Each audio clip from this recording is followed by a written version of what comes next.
Hello and welcome to this episode of the Rich Revolutionaries podcast. My name is Shanice. I am your host and New Earth embodiment and business mentor.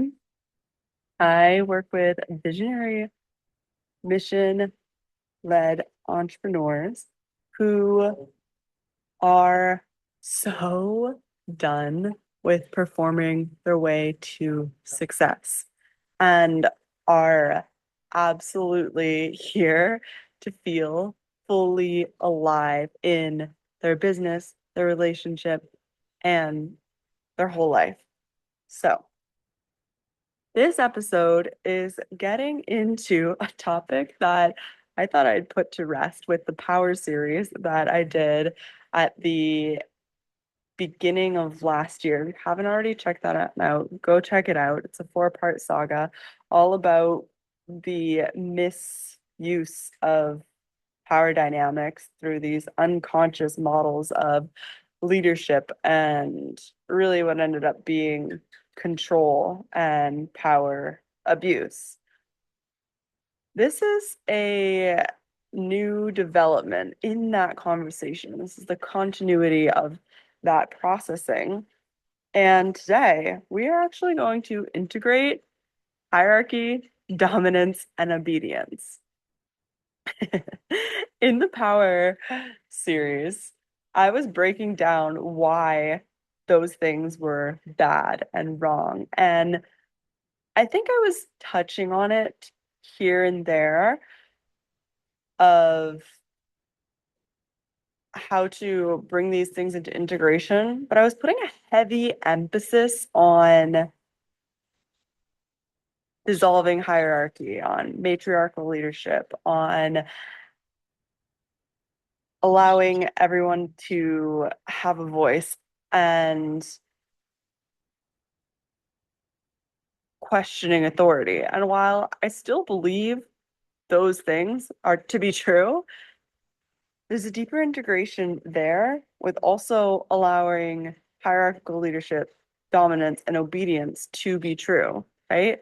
Rather than seeing them as these opposing, separated, mutually exclusive forces, I'm now learning to see them and, more importantly, embody and move with them as the same energy that are two polarities on a full spectrum. So,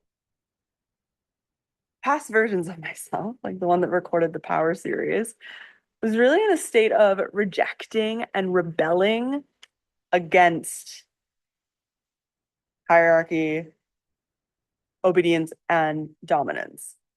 And my experience of that was this fight response in my nervous system, this contraction of like, that is bad, that is wrong. And we're going to get into where that came from and how that has shifted for me. On my intention with sharing this is for any visionary wild woman, priestess, witches who also carry this deep imprint around relationship to the wounded masculine and allowing that to be processed to come into this deeper integration of your healthy masculine energy and receiving that from the external world, which is always a reflection of our internal integration.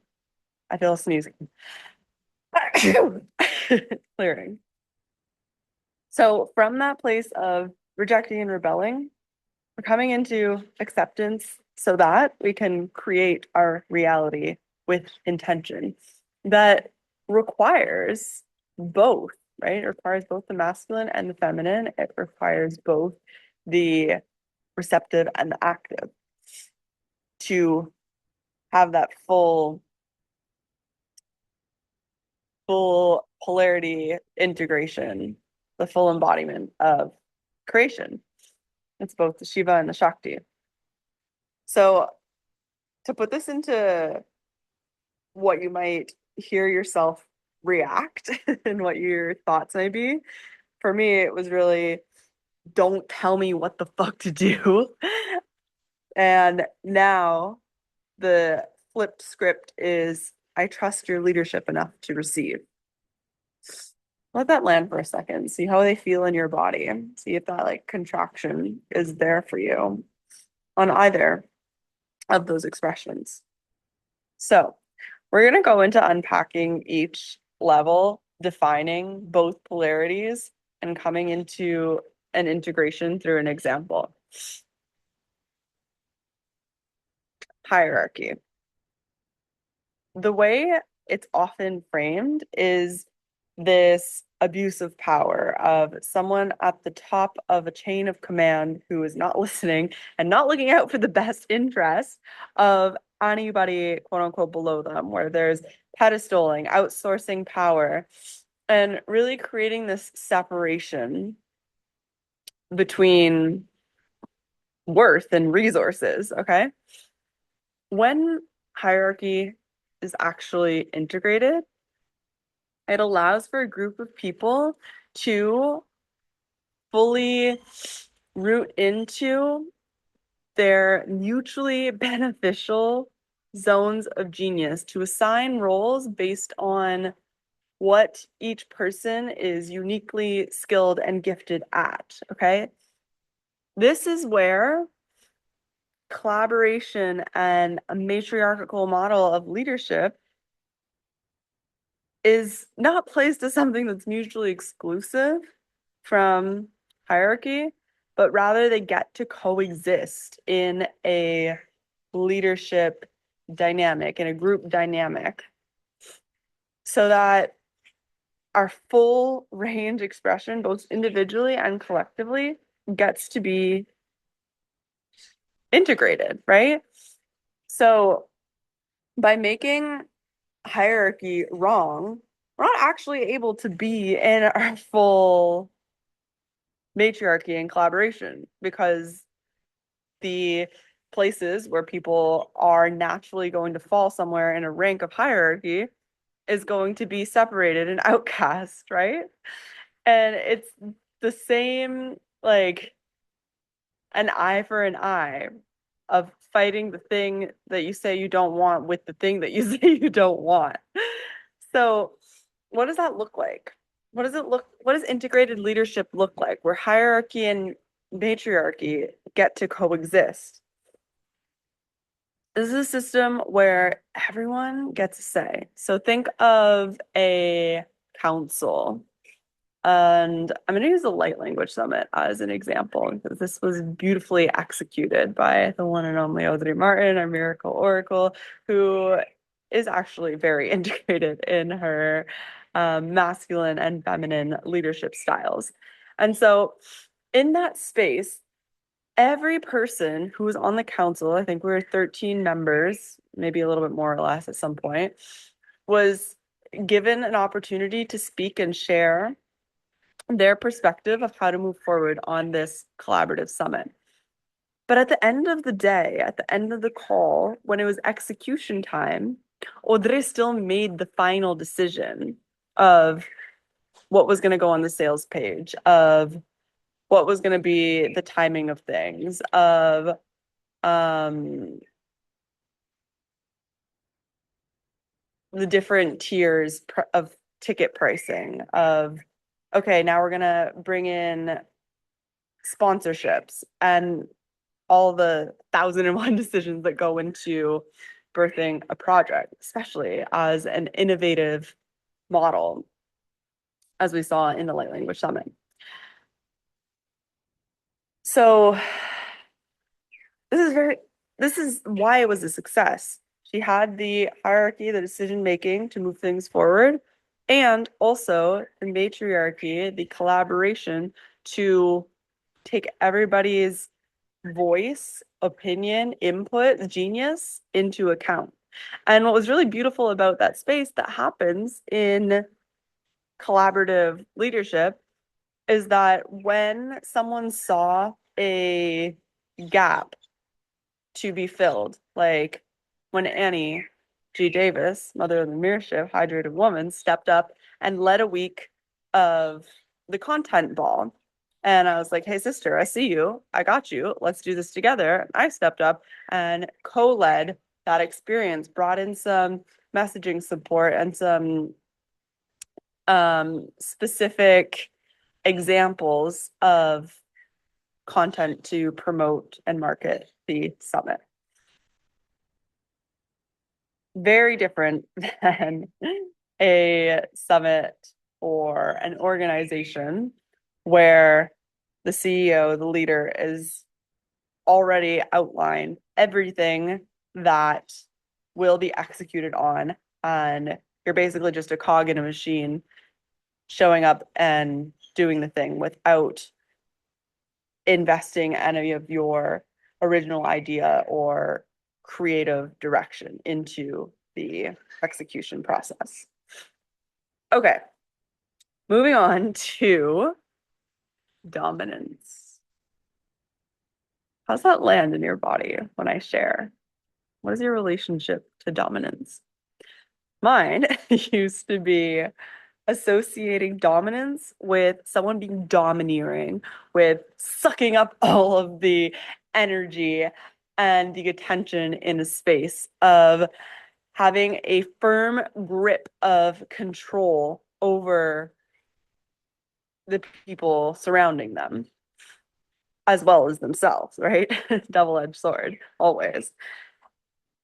This is very different than holding the field, of intentionally framing reality, of creating a container for creativity to move through. True dominance is inseparable from clear boundaries, communication, and attunement. And we can bring this into the world of BDSM, which is actually what sparked this revelation together. Shout out Katya Nova, newest class, Kinky Priestess. I think she still has it free for a little bit. You can go check that out and get the goodies there. It's going to be a paid offer at some point, and she's emerging this whole new body of work. The codes that she shared there illuminated this perspective on dominance that dissolves that like brat tendency, which is another kink in the BDSM world, of poking at, of intentionally pushing boundaries of the dominant figure so that you're testing to see if they really got you, if they really are attuned to you, if they're really going to hold the field, hold the container, hold the frame of reality that you have mutually agreed upon, because they've taken your desires into account and are continuously checking in with you. Someone who is dominant, not domineering, is staying present with the tension of creating some sort of shift, some sort of change. And an example I am excited to root this into, it's a little edgy, and I don't hear a lot of people talking about this, is that in sales, in the sales process, it is required for someone to hold the dominant field, to hold that rooted frame of reality for someone who is wanting to make a change, but they're having these fears come up, they're having doubts come up, they're having, can I really do this? Like, is this really something that is for me? And you're really good at sales. You will both walk someone into their decision while honoring that final decision being either a yes or a no, getting people out of the maybe zone without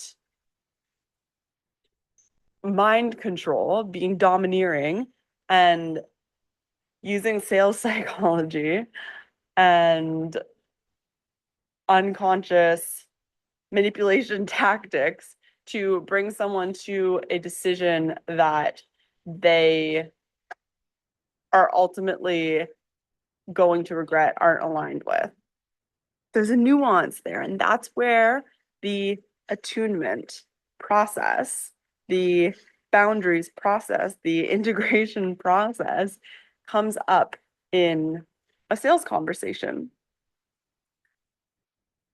Bringing back both sex and sales, and this is a parallel that a lot of people I do see actually leading this conversation, is if someone's coming in and they're very in their dominant expression, very like rooted into the reality that they see, and you know that they have this potential, you know that they actually want to be led into a change, but there's a calcification around a perspective. And again, nuance from convincing and holding the field. So if someone's showing up in that energy in a sales conversation, more of a masculine, then we get to soften into our like playful, flirty feminine that invites someone to come closer, right? This is the law of polarity and also magnetism. And again, I want to stress with attunement, with discernment, with boundaries. So that someone can say yes to themselves beyond the programming of their mind, of their family, of their culture, of their history, right? And let's loop it back into the sex conversation. In a BDSM context, there'll be a dom and there'll be a sub, right? If that's the BDSM like context you're playing with. And then there's something that's called a switch. There's someone who is going to switch between the roles of dominant and submissive. And that's kind of what I identify with most. And it's really fun and playful to go between those states of I am the one who is in control into fully releasing control. And this actually gets into some scientific nervous system um, nerding out that I'm excited about is that switch between dominant and submissive to holding reality and surrendering to reality is a function of our nervous system, yes, but of our vagus nerve specifically. And there is a concept of vagus break, which is actually the switch that allows us to move between different states of dominance and submission, action and receiving. And what happens is a lot of us get stuck in one nervous system state, either in hyperarousal, that's when we see the domineering, or hypoarousal of just someone who's like constantly collapsing on themselves and like victim and stagnation and passivity. We need the full expression of both. So that is dominance reframed and integrated. And we're going to close this off on obedience. Whenever I heard this word, there was something inside of me that like literally was like, no. And whenever something has that intense of an emotional charge, right, it can be really kinky. And there's also an opportunity to discharge that emotion, to integrate it, right? To feel it all the way through so that we don't get stuck in either hyper or, well, that I would say that's hyper arousal because it's a fight response, okay? But it didn't get a chance to fully move through the body, to fully process, to be integrated, to create the shift that it was designed to create in the soma and the psyche and the soul expression. So the difference between the obedience that makes you like want to rage is from being in an expression of the good girl who does as they're told and doesn't question authority to actually recognizing that, okay, there is a time for listening, for taking action to move the needle forward, and there's a time for questioning, reflecting, refining, and deepening, right? And when we're in execution mode, especially in a real time delivery experience, it isn't the time for questioning, reflecting, refining, and deepening, right? That's after the delivery has been completed. Where people with the good girl programming trip themselves up is questioning a higher power, whether that be divine guidance, whether that be someone in a leadership role in a collaborative, in the execution phase. Okay. If execution happens over time, then of course, when you're not in a live component of delivery, take the time to reflect and refine and deepen and question and get more clarity and adjust as you're moving forward. But be attuned to when is time to act and when is time to receive. And this comes into really that surrendered action of trusting a higher power without needing to know why. This is so hard for the modern woman. This is like a big part of the conversation in Katya's call. Right? The modern woman is like, let me speak to your manager. She always needs to know why. She needs to get to the bottom of it all. And there isn't a lot of faith there, right? So obedience in this integrated embodiment is having the faith to act on guidance received without knowing what will happen next.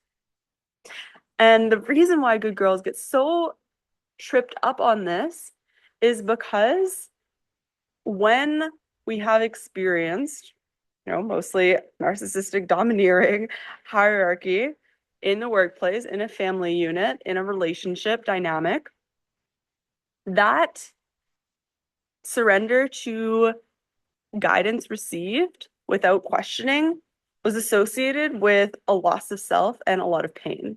Okay.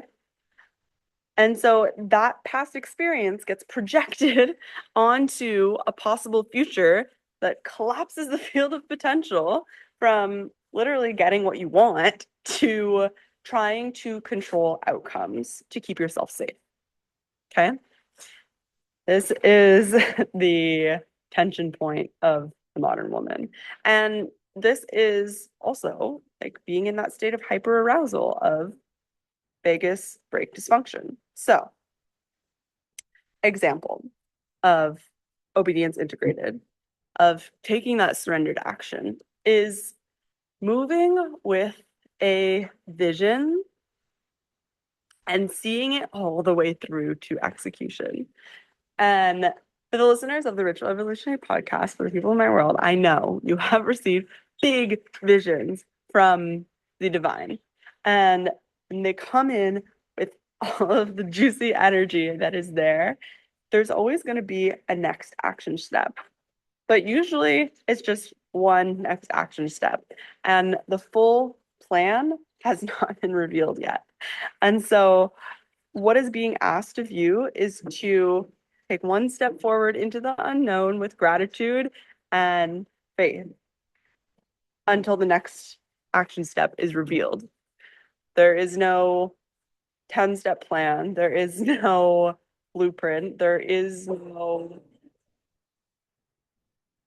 control system, right? Because the vision doesn't exist yet. You are creating it in real time by obeying the next step, by trusting with full faith in that higher power. without projecting the fear and the control and the questioning from past experiences when you've been in relationship with the wounded masculine that is domineering, controlling, and forcing obedience that is misattuned to what's actually best for you. The dogs are being crazy.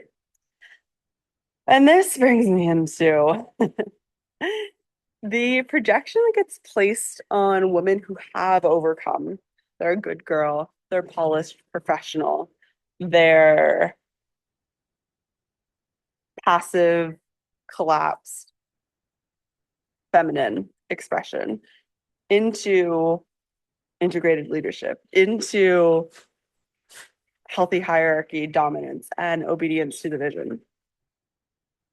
They get labeled as an egomaniac. They get said that, oh, well, she's just doing it for attention. And attention seeking is framed as this shameful thing.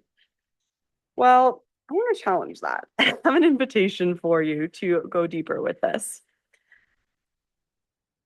I think that as a New Earth leader, as an integrated woman who is constantly at the edge of her expression,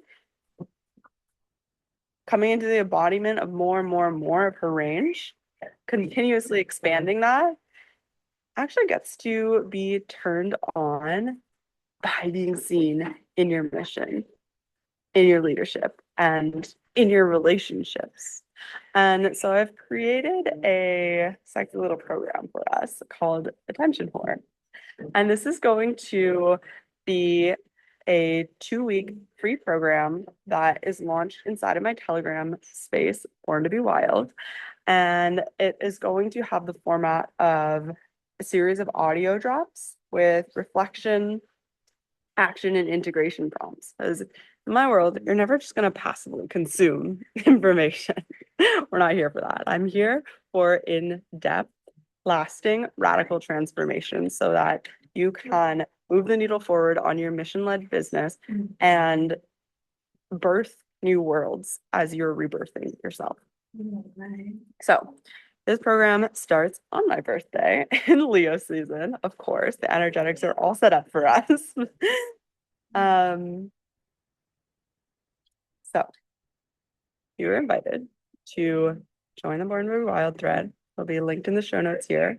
And tune in for Attention Whore coming very soon. And if you have any questions, any insights, any triggers even that came up from this podcast episode, I want to hear them. Come to my DMs on Instagram and share with me what came up, what came through for you so we can keep the conversation flowing. Thank you for listening. I'll catch you in episode soon.